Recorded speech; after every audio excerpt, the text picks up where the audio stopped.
হ্যাঁ, এখন মানুষ আসলে সমানভাবে উন্নয়ন চায়। তখন উন্নয়নটা বৈষম্যমূলক হয়েছিল, তার জন্য ক্ষোভ ছিল। তার জন্যই তো উন্নয়নটা দেখা গেছে যে মোদিজি এবং বিপ্লব দেবজির নেতৃত্বে যে সুন্দরভাবে সমানভাবে চলছিল। তার জন্য তো টিপিএফের তরফ থেকেও ওরা যেটা জনজাতির জন্য সরকার কিছু করেনি, কিছু করেনি, কিন্তু ওরাদের ভুল পাল্টিয়ে গেছে না, মোদিজি বিপ্লব দেবজি করে। তার জন্য সমানভাবে সবাইকে দেখলে এখানে বৈষম্যমূলক কিছু নেই। তাহলে তো যে দেয় ওর সাথেই থাকা হয় না। একসাথে থাকলে তো এবং গ্রেটার ইউনিটি থাকলেই তো এটা আগামী দিনে হবে। উন্নয়ন হলে শান্তি এবং উন্নয়ন একের মুদ্রার এপিট ওপিট। উন্নয়ন না থাকলে শান্তি হয় না, আর শান্তি না থাকলে উন্নয়ন হয় না। শান্তি উন্নয়ন সব কিছু করা হবে। বিভিন্ন জায়গাতে পাহাড়ে আবার উগ্রপন্থী আর সন্ত্রাসবাদীদের মাথা চারা দিচ্ছে।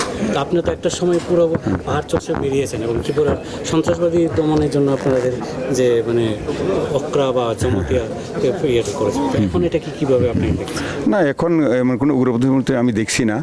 এটা কিছু রাজনীতি দল কিছু করে, তবে আমাদের ডক্টর মানিক স্যারের নেতৃত্বে আমরা এটাকে 100% সামাল দিতে পারবো খুব কম সময়ের মধ্যে, এতে কোনো সন্দেহ নেই। তো গত বিপ্লবীদের যে সময় এটা সামাল ছিল, তার জন্যই তো এখানে কিডনে বা যেটা আমরা বলেছিলাম ইলেকশনের আগে, উগ্রমতি হতে দেওয়া হবে না এবং দাঙ্গা হতে দেওয়া হবে না। বিরোধীরা তো এটাই চেষ্টা চালাচ্ছে গোলা জলে মাছ ধরার জন্য। গত কিছু হচ্ছে না, এইভাবেও হবে, করতে দেওয়া হবে না। শান্তির জন্যই আমরা কাজ করব, শান্তি রাখবই বজায়, এটা আমাদের দৃঢ় বিশ্বাস। বিভিন্ন এলাকা দিয়ে না, এরকম কিছু ঢুকেছে আমার কাছে ইয়ে নেই, কোনো তথ্য নেই। ঢুকলেও এটা পুলিশ দেখবে, আমরা তো আছি, জনতারাই আছে, জনতাই জনার্দন। আগে তো হাতিয়ার কিছু ছিল না জমাতে হওয়ার সময়। আমি 10টা বছর জেনারেল সেক্রেটারি যখন ছিলাম, যে যারা ইনফরমার তাদেরকে সামাজিকভাবে মোকাবিলা করেই তো ওদিকে উডাও করে দেওয়া হয়েছে বিক্রম বাহাদুর জমাতিয়াজির নেতৃত্বে, আদবানিজির নেতৃত্বে। আপনার বিধানসভা কেন্দ্রে এবার বিজেপি ভালো রেজাল্ট করেনি এডিসি নির্বাচনে, আপনি এবার মন্ত্রী হওয়ার পর একটু বাড়তি সুযোগ হলো, মানে আবার একটু রিভাইভ করার জন্য বিজেপিকে? হ্যাঁ, ওইটা অন্য বিষয় ছিল, কারণ তখন আসলে যারা বয়স্করা আছেন এবং যারা নতুন ভোটার হয়েছিল তাদেরকে আমরা সঠিক বার্তা ঠিকমতো দিতে পারিনি। আসলে রাজনৈতিক চিন্তাধারা আমরা দিতে পারিনি। তার জন্য একটা মহারাজা গ্রেটার টিপালেন এই বলে একটা ভাউতা বলে এটাকে 12টা বাজিয়ে দিয়েছিল, কিন্তু এইটা লোকজন সব বুঝে গেছে, ওরা বুঝতে পেরেছে, তার জন্য সব ওখানে ছেড়ে আমাদের বিজেপিতেই জয়েন করছে। 8 থেকে 10টা মাস বাকি রয়েছে, তার মধ্যে মন্ত্রিত্ব পুরোপুরি কি কাজ করা পসিবল হবে কয়েকটা সময়ের মধ্যে, কয়েকটা মাসের মধ্যে?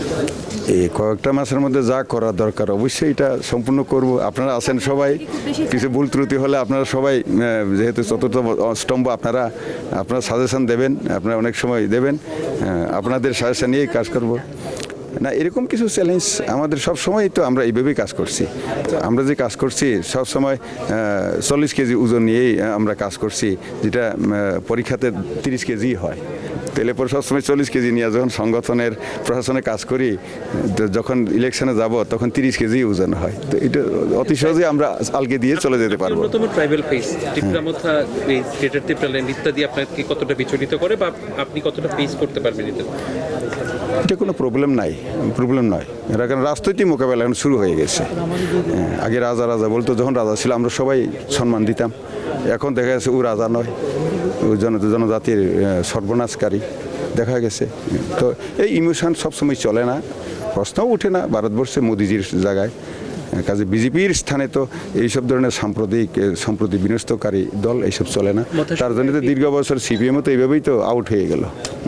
মথার সঙ্গে মানে আইপিএফটির মধ্যে একটা বিভাজন, মথার সঙ্গে আইপিএফটির একটা অংশের নৈকট্য, এই বিষয়টা কীভাবে দেখেন? আপনি পার্টিরও শীর্ষ নেতা। না, এটা তাদের নিকট, ওইটা রাজনীতিরা বিভিন্ন রকম থাকে। সিপিএমের সাথে তৃণমূলও তো মিলে যায়, এগুলি কত রকম আছে, থাকতে হতে পারে। বিজেপি ভার্সেস আদার্স হতেও পারে, রাজনীতিতে কি না হয় হতে পারে, কিন্তু এইগুলি দুপে টিকবে না। ভারতীয় জনতা পার্টি এমনকি সাইটের মধ্যে সাইট যদি নিয়ে যায়, এটা অস্বাভাবিক কিছু নয়। আজকে আমি আপনাদেরকে চ্যালেঞ্জ দিয়ে বলে দিয়ে গেলাম। ধন্যবাদ।